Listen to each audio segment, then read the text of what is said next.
Bonjour à toutes et à tous, j'espère que vous allez bien.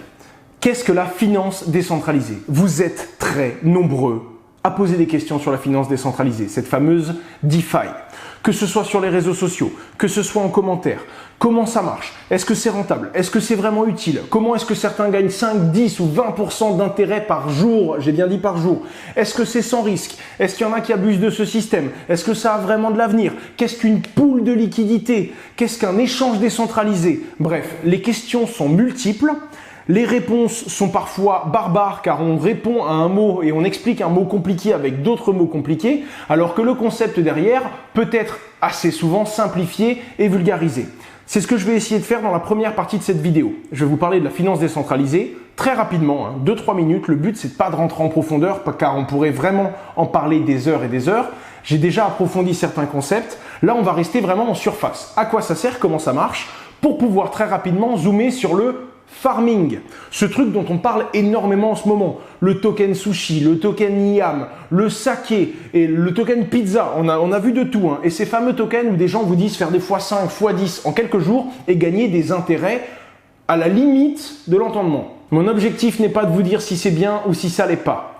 Mon objectif, c'est simplement de vous faire comprendre comment fonctionne ce jeu. Quelles sont ces règles et à quel risque vous vous exposez. Vous y allez ou vous n'y allez pas, c'est votre responsabilité. Ce que je veux éviter, c'est qu'il y ait des abonnés qui rentrent dans certains de ces systèmes-là en espérant faire des gains, qui se prennent une grosse claque, qui perdent tout et qui comprennent seulement après comment ça marchait. Si vous avez compris les règles et que vous avez compris les risques, à vous de décider de les prendre ou non. Et même quand on fait du farming, il y a quelques petits trucs à savoir qui fait qu'on peut prendre moins de risques, voire très peu de risques, et je vais essayer de vous donner ces petites informations dans cette vidéo. La deuxième chose, et ce sera la conclusion de ma vidéo, je n'ai pas envie, ou du moins j'aimerais pouvoir mettre en garde sur le fait que la finance décentralisée, c'est quelque chose de fondamentalement incroyable, qui va pouvoir révolutionner l'une des industries qui n'a presque jamais évolué, c'est-à-dire l'industrie de la finance. Et quand je dis révolutionner, c'est vraiment changer profondément les bases et le fonctionnement de cette industrie, mais qu'il y a du coup forcément, comme c'est un effet de mode,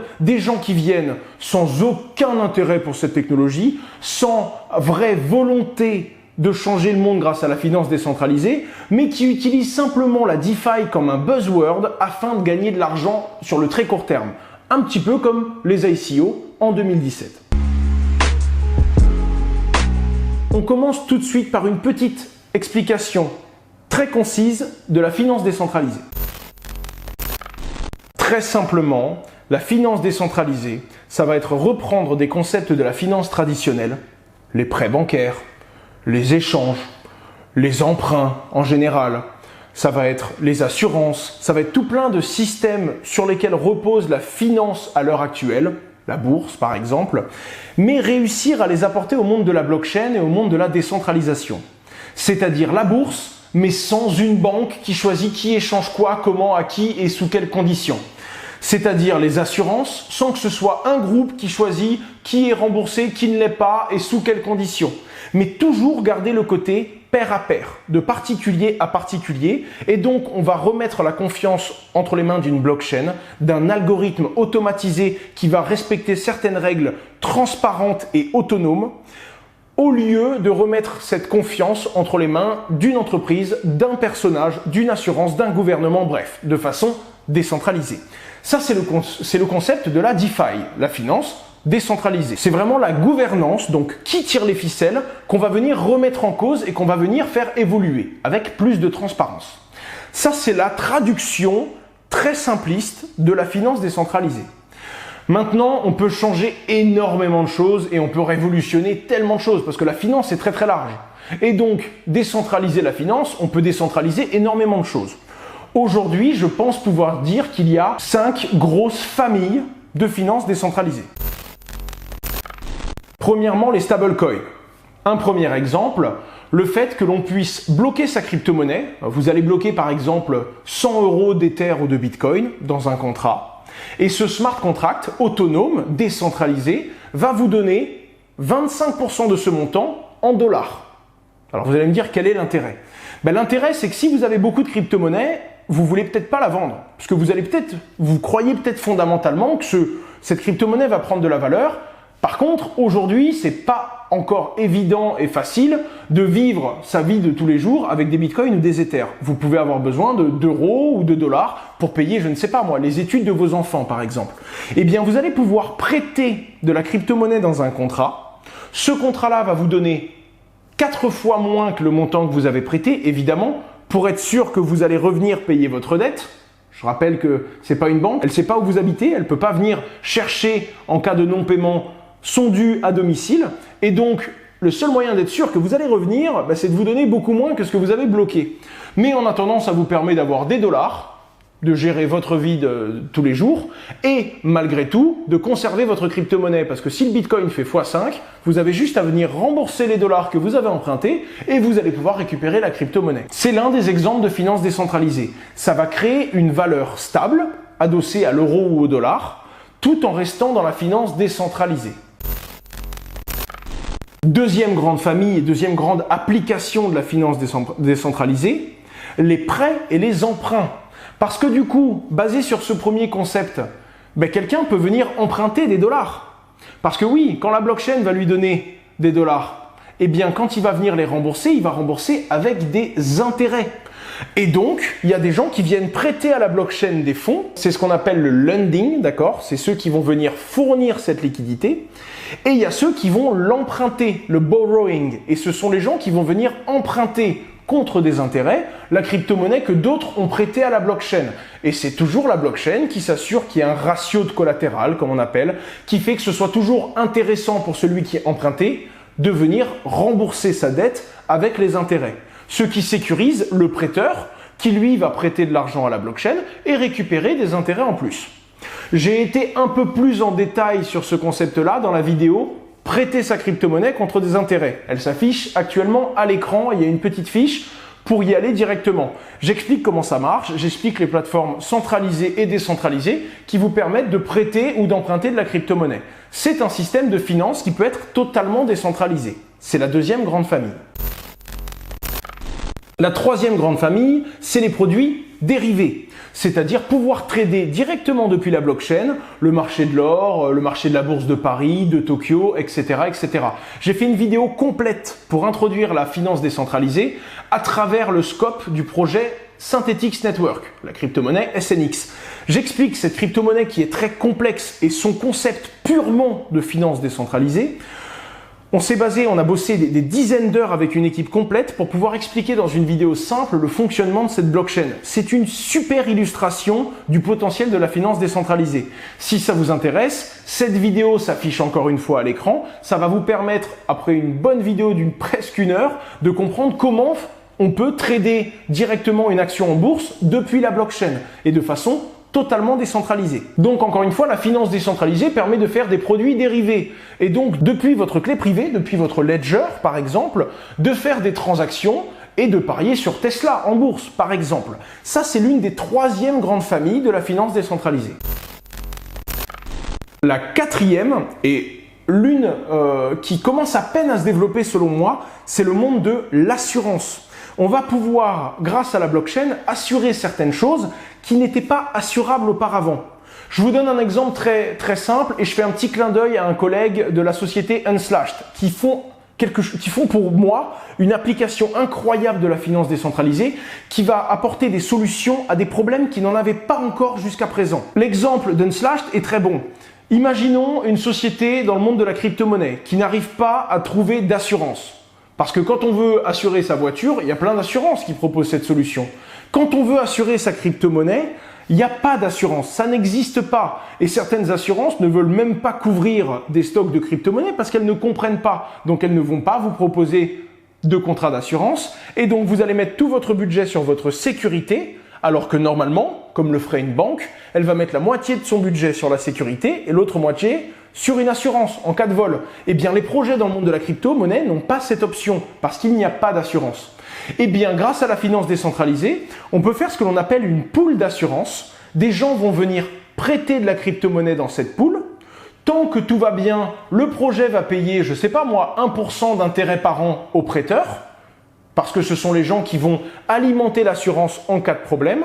Et si, et seulement s'il y a un vrai problème, comme un vol, de crypto-monnaie. À ce moment-là, le contrat va se bloquer.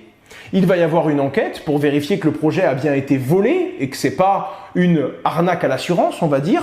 Et à ce moment-là, le projet va pouvoir récupérer, si toutefois il s'est vraiment fait voler et qu'il avait bien respecté toutes les conditions du contrat, il va pouvoir récupérer la crypto-monnaie dans ce contrat pour couvrir les pertes de ses clients lors du vol, par exemple. En attendant, si tout se passe bien, chaque année, les prêteurs de crypto-monnaie reçoivent les intérêts et le projet, lui, dort tranquille parce qu'il sait qu'en cas de problème, il est assuré.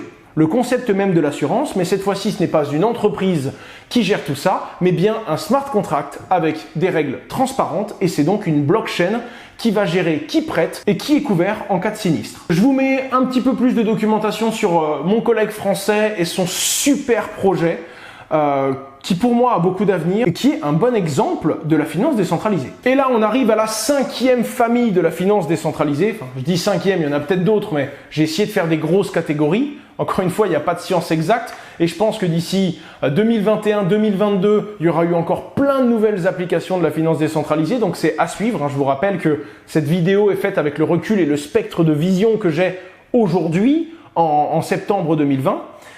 Cette 5e famille nous intéresse beaucoup parce que c'est d'elle qu'est issu le farming de finances décentralisées. Et c'est dans ce monde-là qu'on entend des gens qui font des gros bénéfices aujourd'hui. Et Binance s'y met, et Crypto.com aussi, pour revenir au fameux bras de fer dont on parlait la dernière fois. Bref, tout le monde parle de finances décentralisées. Cette 5e famille, c'est les échanges décentralisés, les DEX. En gros, des plateformes d'exchange, un petit peu comme Binance, comme Coinbase, comme Kraken, qui permettent d'échanger de la crypto-monnaie, mais sans qu'il y ait un site internet, sans qu'il y ait une plateforme. Et donc de façon totalement décentralisée, de particulier à particulier. Vous avez des Ethers, j'ai des links, on peut peut-être échanger ensemble en passant par la blockchain, et même pas en passant par un échange de crypto-monnaie. L'un des plus connus, le patron du domaine, j'appelle Uniswap. Et là, on va prendre mon écran pour imager et illustrer un petit peu ce que je vous dis. Bienvenue sur uniswap.org. Ça vous paraît peut-être un petit peu fantaisique, et pour le coup, les couleurs le confirment. Malgré tout, c'est bien l'un des plus gros échangeurs décentralisés de crypto-monnaies au monde. Vous pouvez connecter directement votre Ledger ou MetaMask, la petite expansion que vous voyez là-haut, c'est un wallet de crypto-monnaie ERC20, donc basé sur la blockchain Ether. Et ça vous permet d'échanger tout plein de tokens ERC20 contre tout plein d'autres tokens ERC20. Vous allez lancer l'application, hop, là ça va vous connecter automatiquement à votre compte MetaMask. Donc là, moi je suis connecté à un compte. Et là, on voit, voilà, j'ai quelques Ethers. On voit un peu toutes les crypto-monnaies que j'ai. Tiens, j'ai des tokens IDEX, les tokens de l'échange IDEX. J'en ai 500. Et je peux choisir, je veux les échanger contre, là je choisis n'importe quelle autre crypto-monnaie. Hop, le DAI, le stablecoin DAI, dont j'ai pris l'exemple tout à l'heure, où on bloque de la crypto-monnaie contre des DAI. Et là voilà, ça va me dire 500 IDEX, ça vaut à peu près 33 $. Et je peux échanger. D'un premier point, je vais devoir approuver la transaction, c'est-à-dire approuver le fait d'échanger des IDEX contre des DAI, parce que c'est IDEX contre des DAI, ou alors l'autre sens, DAI contre IDEX.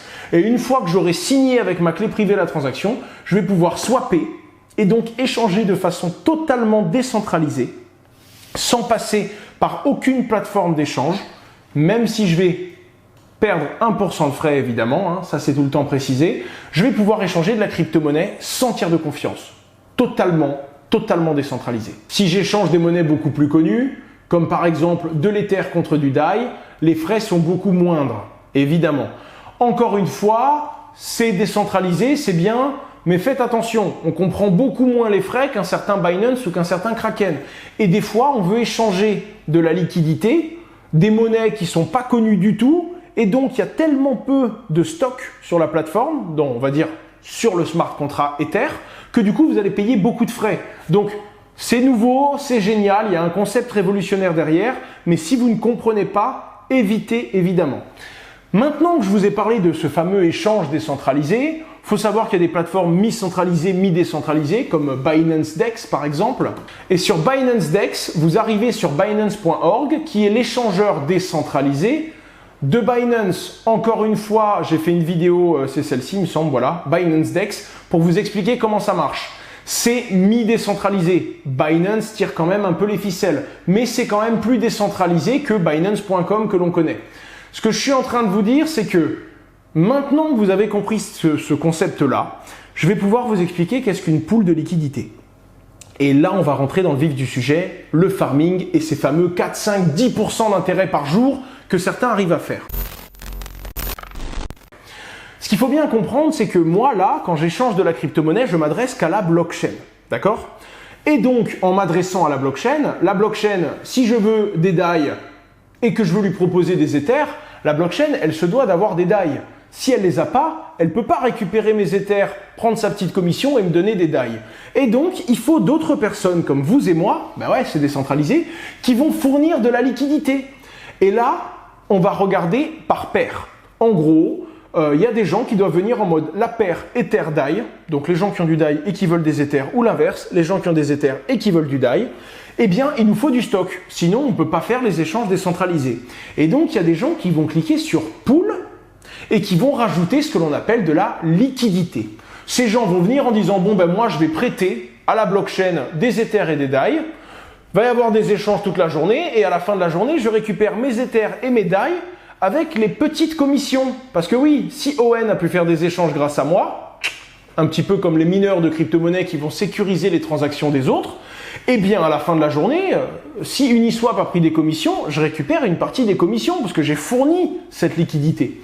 Et donc là, on dit, bon, ben moi, je vais fournir, des Ethers, par exemple. Je vais fournir du DAI, je vais fournir également des Ethers.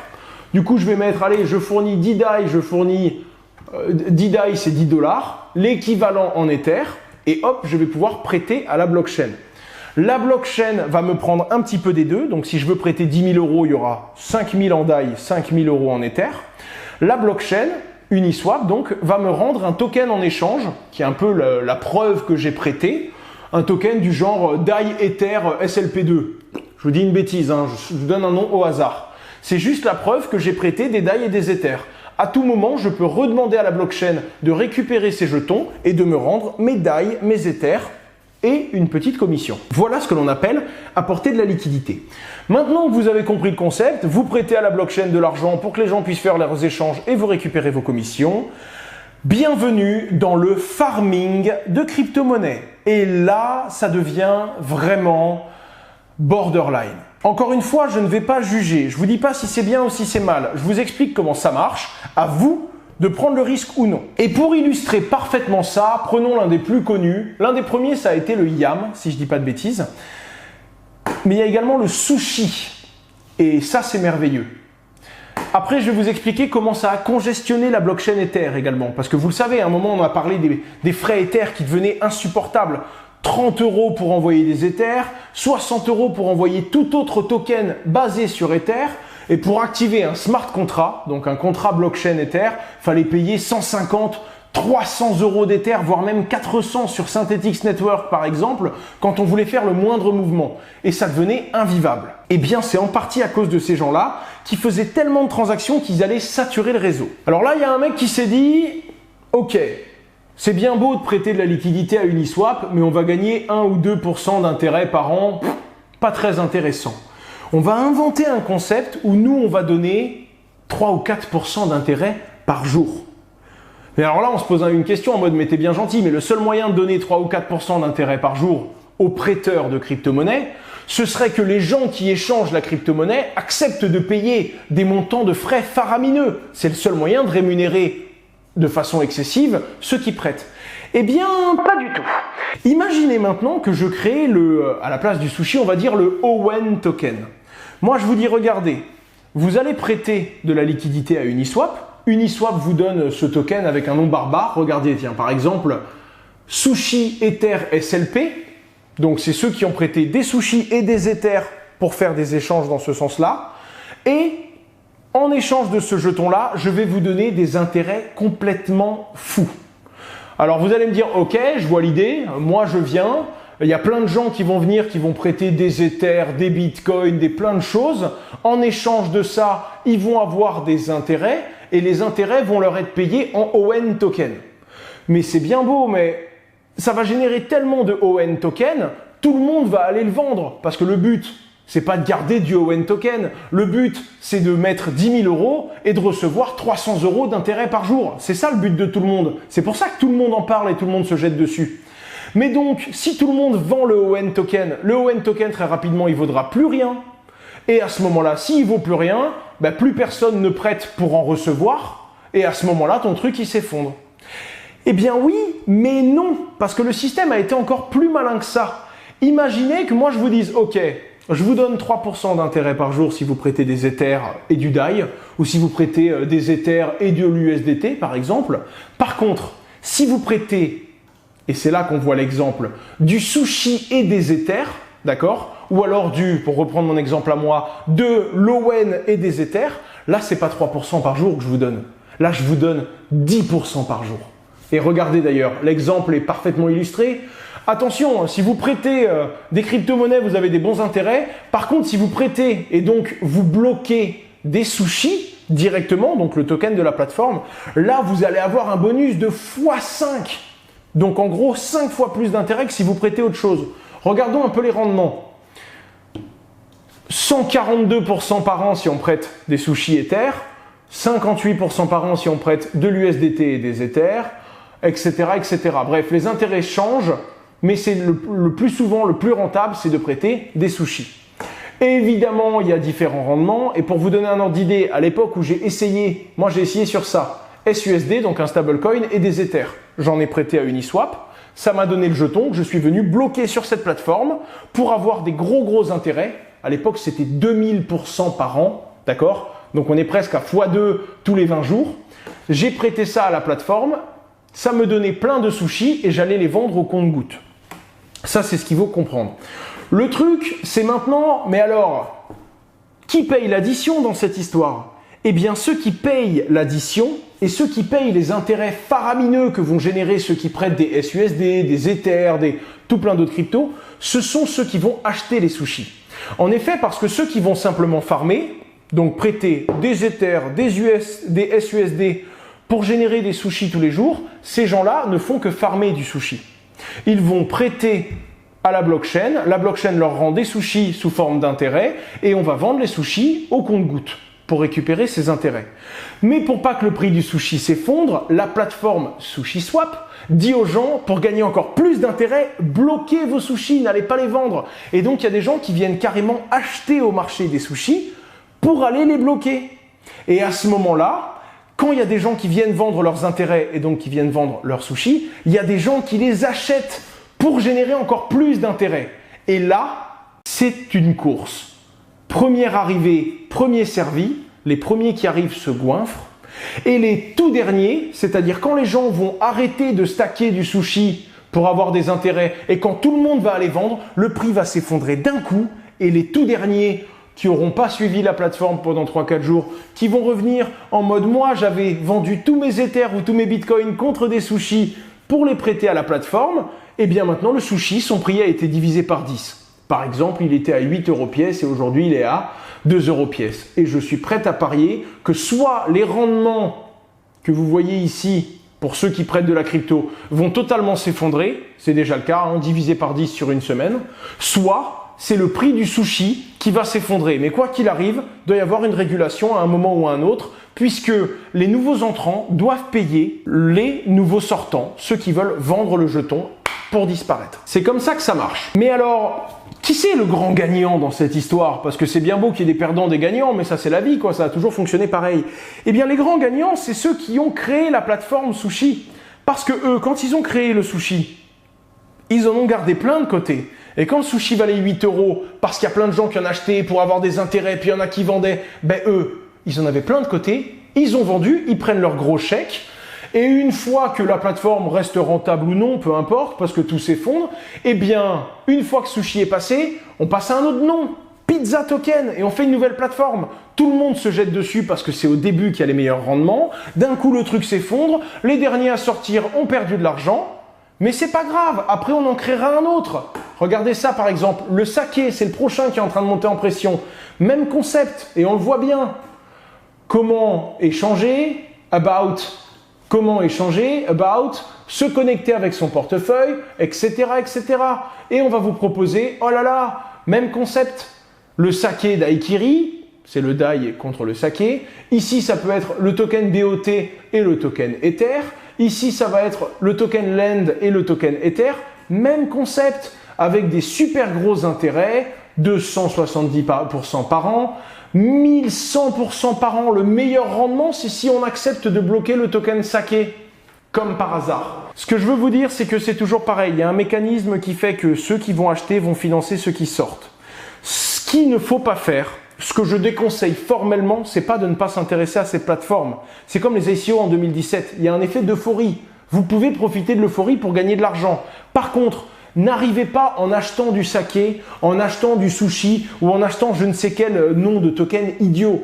C'est pas ça le but. Si vous les achetez, vous prenez le risque maximal. Si vous voulez prendre le risque en maîtrisant ce que vous faites, prêtez de la crypto-monnaie traditionnelle, donc par exemple SUSD Ether, vous allez sur Uniswap, vous prêtez SUSD Ether, ça vous donne dans votre portefeuille un jeton que vous allez pouvoir bloquer sur cette plateforme et au compte-gouttes, quand vous allez recevoir vos intérêts en sushi, vous les vendez petit à petit.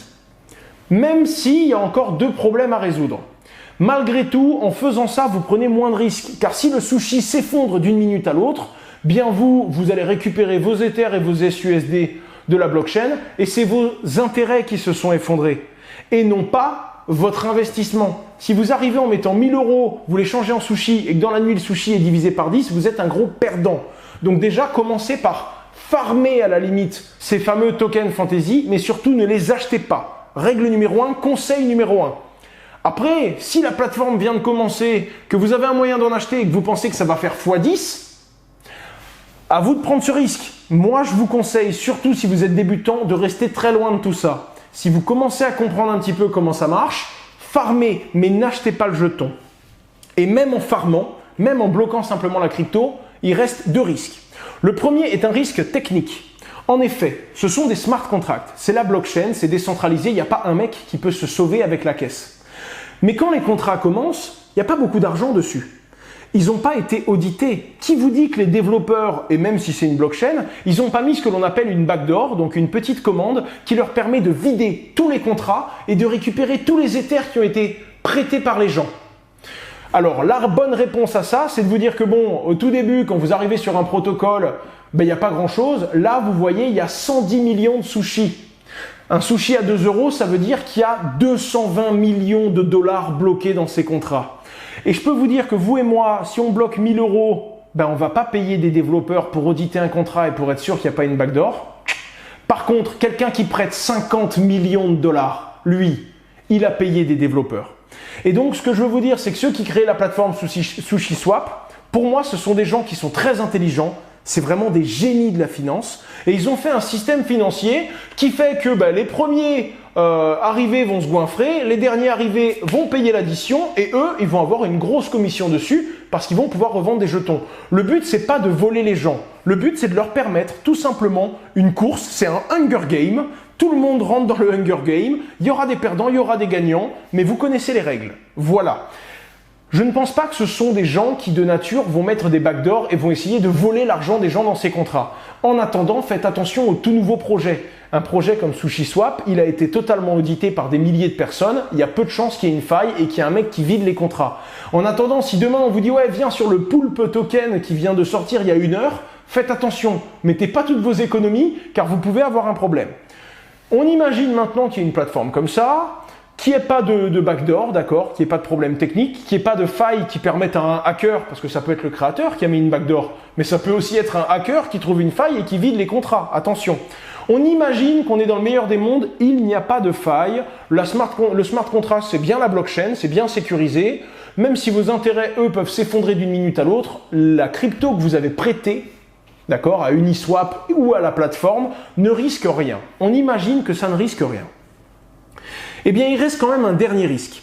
Et c'est pour ça qu'on dit que la DeFi, c'est pour les riches. Souvenez-vous, quand le réseau Ether était submergé, ce qui s'est passé, c'est que tout le monde a investi dans les tokens sushi, dans le token YAM, etc., etc., etc. Et du coup, comme tout le monde a investi dedans, les gens ont commencé à avoir des rendements de dingue. Et donc, ils venaient tout le temps récupérer leurs sushis donc à chaque fois on fait une transaction sur la blockchain, je vous le rappelle, pour aller les revendre contre des Ethers. Ils allaient reprendre les Ethers pour les remettre en dollars et les remettre dans le contrat. Donc énormément de transactions sortantes et entrantes. Et comme ce sont des transactions de smart contract, c'est pas juste envoyer des Ethers. C'est utiliser des Ethers pour payer les frais pour qu'un smart contract s'active. Le smart contract regarde ce que vous avez prêté, il vous donne des intérêts en échange de tout ça et vous allez les retirer. Ce sont des centaines et des milliers de transactions Ethers. Et vous l'avez bien compris, c'est toujours le jeu du chat et de la souris. C'est le premier, c'est le plus agile, celui qui arrive vite et qui repart vite qui gagne le plus d'argent. Et donc, quand il y a quelqu'un qui dit « Bon, ben moi j'ai besoin de signer ma transaction maintenant pour récupérer mes sushis », eh bien il dit « Soit tu attends 2 minutes et ta transaction va te coûter 3 €, soit tu veux que ta transaction elle soit faite tout de suite et là tu vas payer 5 €. Du coup, les gens payent 5 € pour que ce soit fait tout de suite. Mais comme tout le monde paye pour que ce soit fait tout de suite, la blockchain elle dit pour que ce soit fait tout de suite, c'est plus 5 €, c'est 10 € maintenant.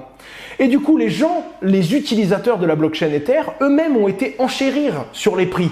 Et c'est ce qui fait que pour utiliser un simple smart contract, on avait jusqu'à 400 $ de frais Ether. Mais c'est totalement hallucinant. Mais pourtant, c'était rentable pour certains de payer ça. Parce que vous allez peut-être jouer avec vos 1000 ou vos 2000 $. Et donc, payer 300 € de frais Ether, c'était hors de question pour vous. Vous pouviez même plus retirer votre crypto-monnaie, c'est pas rentable. Vous allez me dire, mais pourquoi des gens payent 300 $? Parce qu'il y a des mecs qui ont bloqué 50 millions d'euros d'Ether. Et pour eux, payer 300 $ pour que la transaction soit faite avant toutes celles des autres, c'est rentable. Et là, vous commencez à comprendre pourquoi c'est fait pour les riches. Simplement parce que même à 2% d'intérêt par jour, si vous mettez 100 € et que vous devez payer 20 € de frais d'entrée et 20 € de frais de sortie, vous allez attendre 20 jours de quoi payer vos frais. Alors que si vous mettez 50 millions d'euros, 20 € de frais d'entrée, 20 € de frais de sortie, c'est rien du tout pour vous. Vous gagnez 2% d'intérêt sur 50 millions tous les jours. Et là, vous commencez à comprendre comment elle marche la musique. Il y a ceux qui créent le système, c'est ceux qui se goinfrent le plus. Et ensuite, il y a les plus rapides et les plus riches. C'est ceux qui vont gagner le plus. Et ceux qui vont payer l'addition, c'est ceux qui vont venir avec des petits montants, ceux qui vont mettre 2-3 jours à comprendre ce qui leur arrive et ceux qui n'auront même plus les moyens de retirer parce que les contrats sont trop chers. Et là, vous venez de comprendre comment ça fonctionne.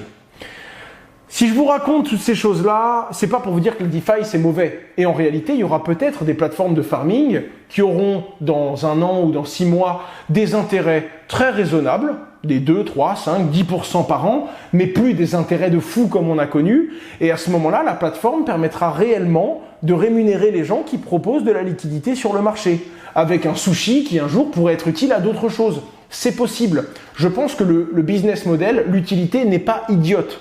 Par contre, il faut comprendre les règles. Et il ne faut pas tout vendre pour acheter du sushi parce qu'un collègue vous a dit que ça allait faire x5. Ça ne me dérange pas du tout que mes abonnés décident de rentrer dans cette jungle pour essayer de gagner de l'argent. Par contre, je veux que mes abonnés connaissent les règles. Je veux qu'ils connaissent les risques et que s'ils perdent, ils comprennent pourquoi. Parce que ce que je me suis rendu compte, c'est qu'il y a beaucoup de gens qui étaient sur ces plateformes-là, qui rentrent, qui comprennent rien du tout, et ça arrange bien ceux qui ont compris la musique. Parce que, encore une fois, c'est ceux qui viennent de rentrer qui financent ceux qui sortent.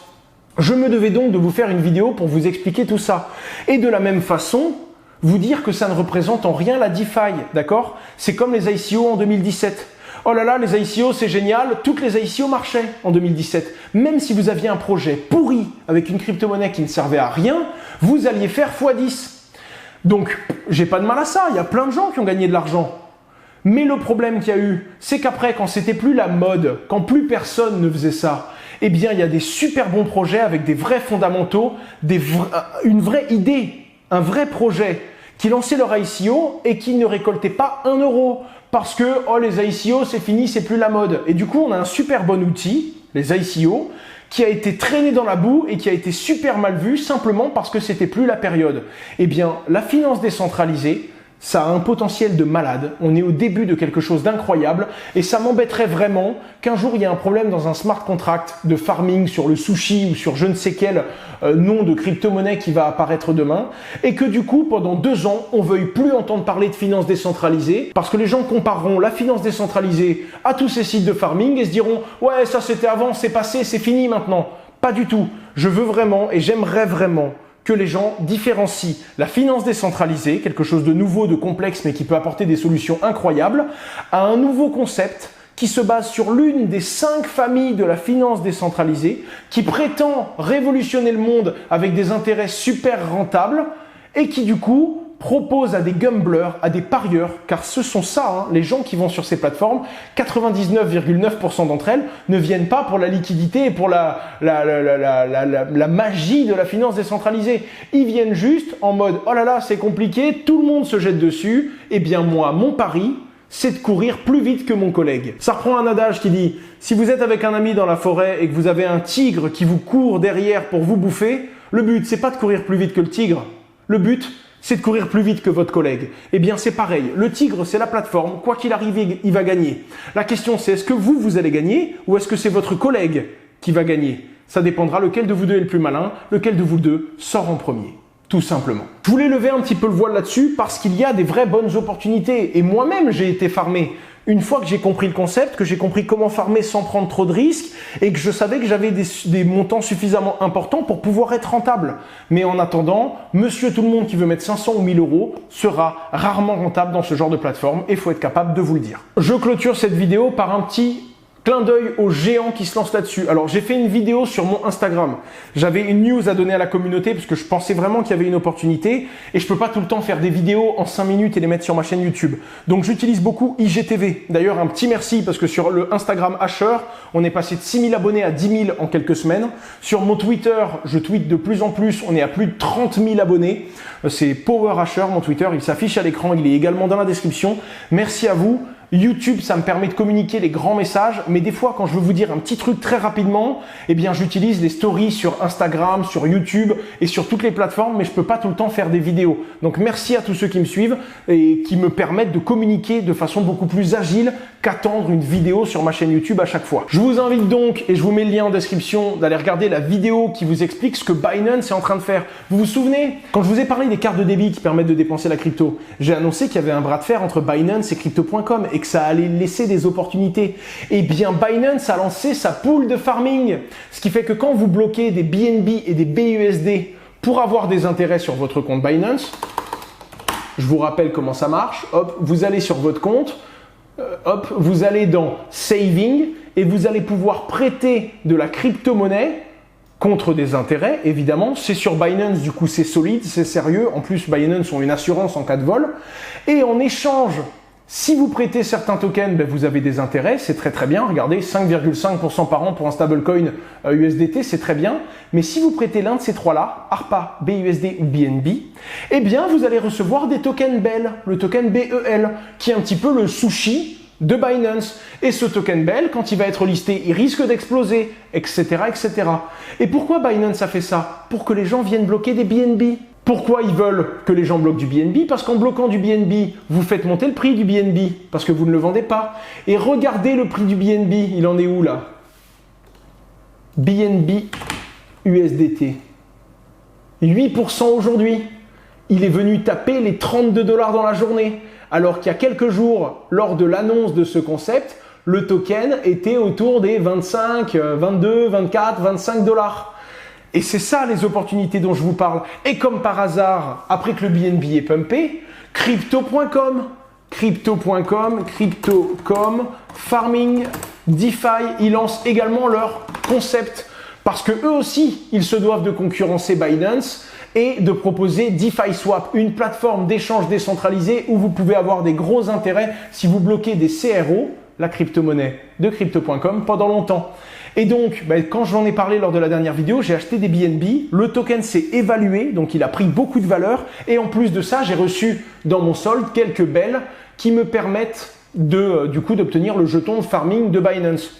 C'est pour ça que j'ai fait une petite vidéo pour vous dire qu'il y avait une opportunité et en plus sans trop de risques. Parce que mettre du BNB, le BNB, on prend le risque qu'il perde de la valeur, mais bloquer du BUSD, c'est le stablecoin de Binance. On peut profiter de ça sans pour autant prendre de risques financiers. Et donc, je me suis dit que ce serait cool de vous faire une petite vidéo et de vous expliquer ça sur mon Instagram. Voilà, c'était Asher, j'espère que ça vous a plu, j'espère que je suis resté compréhensible parce que c'est quand même complexe de vous expliquer autant de choses compliquées en utilisant des mots que vous connaissez déjà. Je parle évidemment de façon très simpliste, alors qu'il y en a certains d'entre vous qui sont déjà bien formés. Et pour les plus débutants, ça peut paraître un petit peu compliqué quand même. Rien que adresse ERC20, échange décentralisé, Uniswap, ça peut faire peur. N'hésitez pas à poser vos questions en commentaire. N'hésitez pas à me donner votre avis. Désolé si j'ai dit quelques bêtises. La finance décentralisée, c'est pas mon domaine d'expertise. Évidemment, moi, j'affectionne la blockchain. Je connais donc pas mal de choses dans la finance décentralisée. Mais la blockchain, c'est si large, on peut pas être expert partout. En attendant, là, quand j'ai vraiment compris comment ça marchait, je me devais de donner cette information à mes abonnés. Parce que je pense que, et là je le redirai une dernière fois, on a le droit de prendre des risques et d'aller farmer sur des plateformes du genre et espérer avoir des gros intérêts. Par contre, ceux qui payent l'addition, c'est toujours ceux qui y vont sans comprendre comment ça marche. Et ça m'embêterait vraiment. Ça me gênerait énormément et je m'en voudrais que certains de mes abonnés aillent sur ces plateformes sans comprendre ce qui se passe et que ce soit les dindons de la farce. Ça m'embêterait énormément. Du coup, je voulais vraiment essayer non pas de leur donner ce petit coup d'avance, mais pour ceux qui veulent faire ça, je pense que c'est important que de comprendre. Après, le risque, à vous de le prendre ou non, ça c'est votre responsabilité. C'était Asher, j'espère que ça vous a plu. Pour me soutenir, vous pouvez vous abonner à ma chaîne YouTube et à activer les notifications. Vous pouvez également, si vous n'avez pas de compte Binance et que vous voulez bloquer de la crypto-monnaie et avoir des intérêts, vous pouvez prendre mon lien d'affiliation dans la description. Ça partage les frais. J'ai un kickback de 30% sur tous les frais que vous allez dépenser sur la plateforme. C'est Binance qui, au lieu de vous les prendre, me les donne. Mais Binance me permet également de vous rétrocéder certains frais. Et donc, vous aurez 20% de réduction sur tous les frais de la plateforme. C'est un gagnant-gagnant entre la personne qui vous invite, la personne que vous allez inviter vous, car vous aussi vous pourrez parrainer des gens ensuite, et la plateforme Binance qui décide de baisser ses frais pour les affiliés. Je vous rappelle que moi aussi j'essaye de me décentraliser et que mes vidéos ne sont pas seulement sur YouTube, elles sont également sur asher.com au cas où un jour une plateforme ou une autre décide de m'interdire de publier des vidéos pour je ne sais quelle raison. On se retrouvera tous sur le site asher.com. Vous pouvez vous inscrire au newsletter pour recevoir un email gratuitement dès qu'il y a une nouvelle vidéo qui sort, et ou également le bloc-notes, qui est un petit papier que j'envoie qui vous permet de recevoir toutes les news incontournables des 2 dernières semaines de la blockchain. On le rédige gratuitement et on vous l'envoie gratuitement dans votre boîte mail si ça vous intéresse. Et il y a même une petite newsletter qui vous permet de rester en contact avec moi uniquement s'il y a un gros problème. Quand vous allez sur asher.com, newsletter, vous cliquez sur annonce importante ou privée uniquement. Et à ce moment-là, je me permettrai de vous envoyer un mail, pas quand je fais une nouvelle vidéo, pas quand j'ai un nouveau bloc-notes, mais uniquement si par exemple Twitter me censure un jour ou YouTube coupe ma chaîne, par exemple. C'était Asher, j'espère que ça vous a plu. N'hésitez pas à me le dire, n'hésitez pas à me dire si vous voulez que j'approfondisse certains concepts et ce sera le sujet d'une prochaine vidéo sur ma chaîne. On se retrouve à très bientôt sur ma chaîne. Au revoir.